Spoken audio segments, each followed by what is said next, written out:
जय श्री हरि, जय श्री कृष्ण। आज हम श्री हरिवंश पुराण को 249 दिनमा छु 39 दिनमा छु र आज हम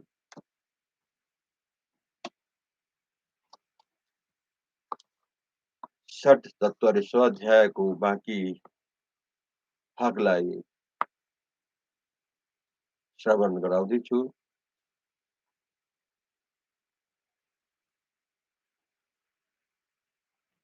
कल तक हमने श्रवण किया था सभी वृक्ष असमय में फूलने फलने लगे, समस्त लताएं फलों से लद गई जो दैत्यों के विनाश की सूचना दे रही थी। हम नृसिंह अवतार भगवान विष्णु को विषय में हम श्रवण कर रहे हैं। फल में फल और फूल में फूल उत्पन्न होने लगे, समस्त देवताओं की प्रतिमाएं आंखें खोलने मिचने लगी, हंसने रोने लगी। वो उच्च स्वर में चित्कार कर उठती थी, कभी धुआं छोड़ती थी, कभी प्रज्वलित होने लगती थी। इस प्रकार वो प्रलय की सूचना दे रही थी। ग्रामीण पशु पंछी जंगली पशु पंछियों के साथ संसर्ग करने लगे। वहां भगवान नरसिंह के उपस्थित होने पर वो सभी पशु पंछी भैरव रब में आर्तनाद करने लगे। नदियां उल्टी दिशा और बहने लगी, उनके जल गदले हो गए। उस समय संपूर्ण लोकों के विनाश की सूचना देते हुए सूर्यदेव अपराह्न काल में आ पहुंचे थे। दिशाएं लाल रंग की धूल से भर रही थी, अतः प्रकाशित नहीं होती थी। पूजनीय चैत्य देवताओं की किसी तरह पूजा नहीं होती थी। वो चैत्य वृक्ष वायु के वेग से छिन्न भिन्न तथा कंपित होते रहते थे। उस समय सूर्य अपराह्न काल में स्थित थे और लोगों का प्रलय सा उपस्थित था। उस अवस्था में सूर्य की प्रभाहीन हो जाने से किसी भी प्राणी की छाया परछाई नहीं पड़ रही थी। हिरण्यकशिपु दैत्य के महल के ऊपर तथा उसके भंडार गृह और शास्त्रागार में मधु की मक्खियों ने मधु का छाता लगा रहा था। इसी तरह उसके आयु भागार में धूम धूममाला उठती दिखाई दी। हिरण्यकशिपु ने उस समय उन बड़े-बड़े उत्पातों को देखकर अपने पुरोहित शुक्राचार्य से कहा, भगवन, ये बड़े-बड़े उत्पात किस लिए प्रकट हो रहे हैं? मैं ठीक-ठीक इनका कारण सुनना चाहता हूँ। इसके लिए मेरे मन में बड़ा कौतूहल है। शुक्र बोले, राजन महासुर, तुम ध्यान देकर मेरी बात सुनो। ये महान भयादायक बड़े-बड़े उत्पात यहाँ जिस निमित्त से दिखाई देते हैं, ओह ओह बताता हूँ, सुनो। महासुर जिस राजा के राज्य में ये उत्पात दृष्टिगोचर होते हैं, उसका राज्य छिन्न जाता है अथवा वह राजा ही मारा जाता है। अतः तुम बुद्धि से भली-भांति विचार करो, जिससे सारा उत्पाद नष्ट हो जाए, अन्यथा शीघ्र ही महान भय प्राप्त होगा। इसमें संशय नहीं है। उस समय दैत्यराज हिरण्यकशिपु ने इतना ही कहकर, शुक्राचार्य तुम्हारा कल्याण हो, ऐसा करते हुए अपने घर को चले गए। उनकी चले जाने पर वह दैत्यराज बहुत देर तक चिंता मग्न बैठा रहा। उस ब्राह्मण के वाक्य वाक्य का बारंबार स्मरण करके वह दैत्य मन ही मन बहुत दुखी हो गया था। असुरों के विनाश और देवताओं की विजय के लिए नाना प्रकार के भयंकर उत्पात दिखाई देते थे, जो देखने में भी बड़े भयानक थे। ये तथा और भी बहुत से घोर उत्पात जो साक्षात काल के द्वारा निर्मित थे, दैत्य राजाओं के विनाश के लिए दृष्टिगोचर हो रहे थे। तदंतर हिरण्यकशिपु तुरंत ही हाथ में गदा लेकर पृथ्वी को बारंबार कंपित करता हुआ बड़े वेग से दौड़ा। भगवान आदि बारह की भांति अपने पैर से पृथ्वी का स्पर्श किया। उस महाकाय दैत्यराज के द्वारा जब बारंबार पृथ्वी कंपाई जाने लगी, तब भय से व्याकुल हुए बहुत से नागराज पर्वतों से नीचे गिरने लगे। वो विष की ज्वाला से व्याप्त हुए मुखों द्वारा आग उगल रहे थे। उनमें से किन्हीं के 4, किन्हीं के 5 और किन्हीं के 7 फन थे। वासुकी, तक्षक, कर्कुटक, धनंजय, एलापत्र, कालीय, पराक्रमी, महापद्य तथा सहस्र फन धारण करने वाले सुवर्णमय ताल ध्वज से सुशोभित सर्वसमर्थ पृथ्वी पालक भगवान अनंत शेषनाग भी, जिन्हें कंपाना बहुत ही कठिन था, कंपित हो उठे। जल के भीतर रहने वाले जो तेजस्वी भूधर दिग्गराज आदि थे, उन्हें भी उस समय कुपित हुए उस दैत्य ने सब ओर से कंपित कर दिया। पाताल तल में विचरने और नागों के तेज को धारण करने वाले कल्याणकारी सुंदर सुस्वादु जल, जिनके रस को विचलित करना बहुत ही कठिन था, सहसा क्षुब्ध हो गया।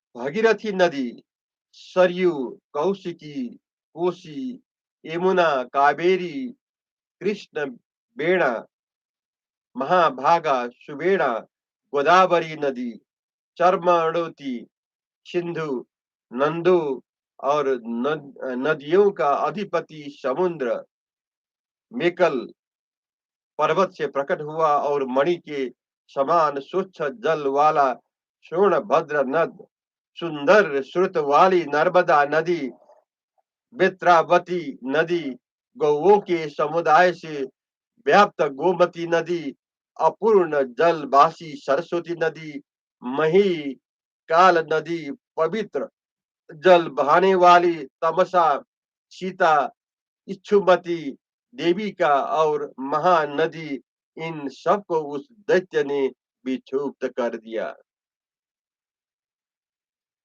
संपूर्ण रत्नों से सुशोभित रत्नवान जम्बूद्वीप को और सोने की खाने से युक्त स्वर्णकूटक नामक देश को भी उसने कंपित कर दिया।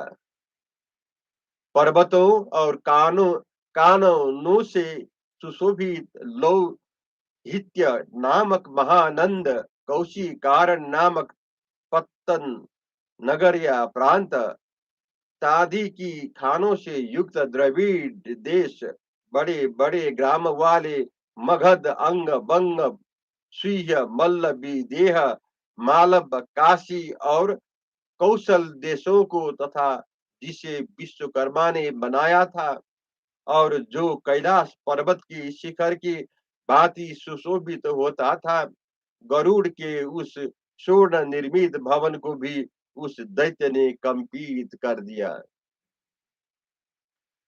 जिसका जल लाल तथा वेग भयंकर है। उस लौहित्य नामक सागर को और श्वेत बादलों को समान सुंदर एवं स्वच्छ क्षीर समुद्र को भी उसने विचलित कर दिए। राजेंद्र, उदयगिरी 100 योजन ऊंचा है, उस पर सोने की बेदियां नहीं हुई है। वह शोभाशाली पर्वत नागों और पंछियों से सेवित है। सूर्य के सदृश तेजस्वी स्वर्णमय वृक्ष, साल, ताल, तमाल आदि जो फूलों के भार से लदे रहते हैं, उदयगिरी की शोभा बढ़ाते हैं। कर्णिकाएं भी उस पर्वत की श्री वृद्धि करती हैं। ऐसा उदयचाल भी उस दैत्य को पैरों की धमक से कंपित हो गया। सब ओर से धातुओं द्वारा अलंकृत विशाल आयो मुख पर्वत तथा तमाल वन और चंदन की सुगंध को भरा हुआ सुंदर मयगिरी भी उस समय विचलित हो उठा।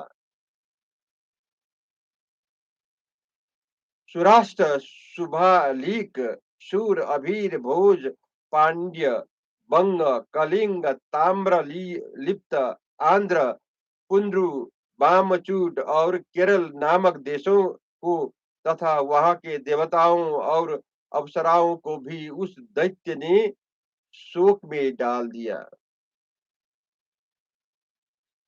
सिद्धों और चरणों समुदायों से सेवित महर्षि अगस्त्य का निवास भूत अगस्ती भुवन नामक पर्वत, जिसे पूर्व काल में दूसरों के लिए अगम्य बना दिया गया था, बहुत ही मनोहर है। वहां के नाग और पंछी विचित्र है।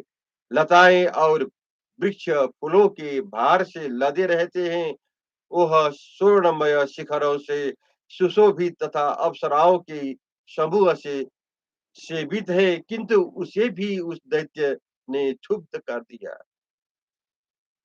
पुष्पित तक नामक पर्वत उत्तम शोभा से संपन्न और देखने में प्रिय है। वह समुद्र का भेदन करके ऊपर को उठा उठा हुआ है। वह अपने शिखरों पर चंद्रमा और सूर्य को विश्राम देता है, इसीलिए उनका प्रिय सखा है। सूर्य और चंद्रमा की किरणें के समान प्रकाशमान अपने बड़े बड़े श्रृंगों द्वारा वह आकाश में रेखा खींचता हुआ सा सुशोभित होता है। उसका निम्न भाग सब ओर से समुद्र के जल में आच्छादित है। वह पर्वत भी उस दैत्य के पैरों की दमक से कंपित हो उठा था। शोभाशाली विद्युत्वान नामक पर्वत 100 योजन लंबा है।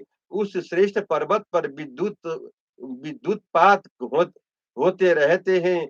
उसके शिवा वृषभ के आकार में स्थिर ऋषभ पर्वत, जहाँ अगस्त्य का विशाल भवन है, वह कुंजर पर्वत सर्पों का निवास स्थान, दुर्जय, विशाखारथ्य नामक पुरी तथा भोगवती पुरी को भी उस दैत्यराज ने कंपित कर दिया। प्रजानाथ महामेघगिरि परि यात्र पर्वत श्रेष्ठ चक्रवान गिरि बाराह पर्वत शोणमय सुंदर प्राग्योजित तीसपुर जिसमें नरक नामक दुष्टात्मा दानव निवास करता था। मेघ की गंभीर गर्जना से युक्त पर्वत श्रेष्ठ मेरु जहाँ 60,000 पर्वतों का निवास है, इन सबको उस दैत्य ने विचलित कर दिया। बाल सूर्य के समान अरुण कांति से प्रकाशित महागिरि महेंद्र जो देवताओं का सुंदर निवास स्थान है, वह पवित्र गिरिराज स्वर्गलोक पहुंचा हुआ है, वह भी उस दैत्य से कंपित हो गया। महाशैल हेमश्रृंग मेघ शक नामक पर्वत तथा जिसको कंपित करना कठिन है, वह कैलाश भी उस दानवराज के पैरों की दमक से कांप उठा। कैलाश वह पर्वत है जिसकी कंदराओं का यक्ष राक्षस और गंधर्व सदा ही सेवन करते हैं। उसके वृक्ष सदा खिले रहते हैं, वह सुंदर शोभा से संपन्न और मनोहर है। स्वर्णमय कमल से आच्छादित बैखान बैखा बैखानस सरोवर तथा राजहंसों से सेवित मानस सरोवर को भी उसने क्षुब्ध कर दिया था।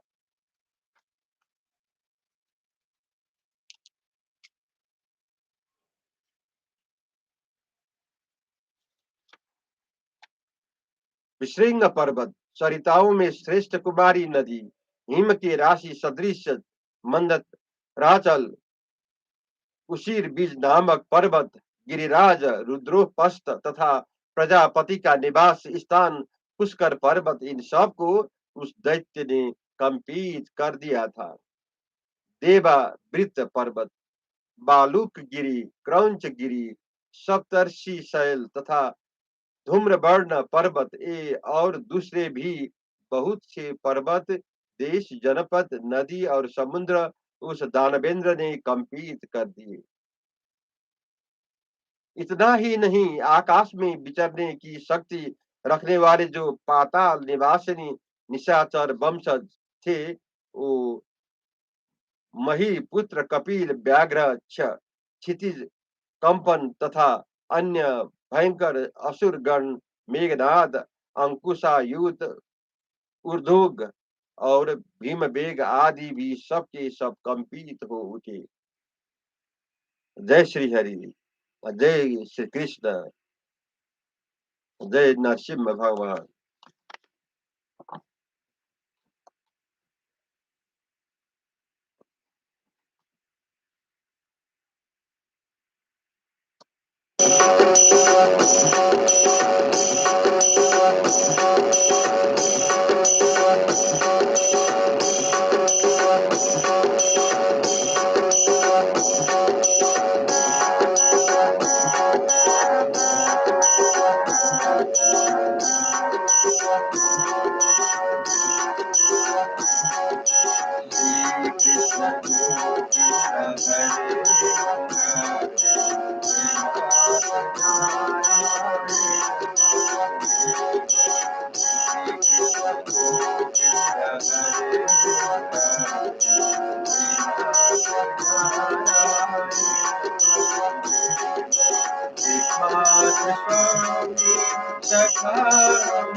जय